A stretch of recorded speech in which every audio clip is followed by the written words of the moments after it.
Quand Paul parle de l'homme irrégénéré, l'opposant à l'homme spirituel, 1 Corinthiens 2,14, il l'appelle psychique ou animal, c'est-à-dire ne possédant que la vie naturelle.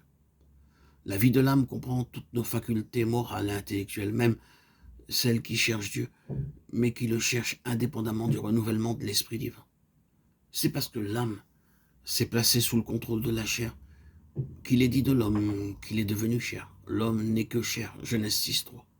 Sans doute le corps est composé de chair et d'os, mais comme c'est la chair qui est particulièrement impressionnable et douée de sensations, et que c'est par elle que nous recevons ce qui vient du monde extérieur, ce terme qualifie bien ce qu'est devenu la nature humaine, assujettie au sens. Depuis que l'âme tout entière s'est placée sous la domination de la chair, l'Écriture parle de tous ses attributs comme n'étant que chair. Il y a donc une sagesse charnelle aussi bien qu'une sagesse spirituelle. 1 Corinthiens 2, 1. Colossiens 1, 9. Il y a aussi deux manières de servir Dieu. L'une se confie en la chair, se glorifie en la chair. L'autre le sert par l'esprit. Philippiens 3, 3, 4. Galates 6, 13. Et il y a de même une intelligence charnelle et une intelligence spirituelle, Colossiens 2, 18 à 9.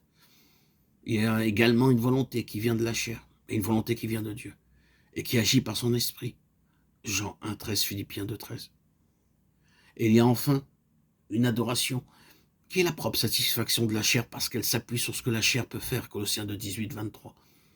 Mais il y a une adoration qui vient de Dieu et qui est en esprit. C'est cette dernière que Jésus est venu rendre possible et réaliser en nous, en mettant d'abord en nous un esprit nouveau et en envoyant ensuite son Saint-Esprit dans notre esprit renouvelé. En esprit, en vérité, cette adoration en esprit est aussi une adoration en vérité. Ces mots en vérité ne signifient pas avec droiture ou sincérité. Il y a là la même distinction à faire que pour les mots en esprit, qui ne signifie pas seulement un mouvement intérieur de l'intelligence s'élevant plus haut que les observances extérieures, mais qui exprime l'action de l'Esprit de Dieu, venant remplacer les facultés naturelles de l'homme.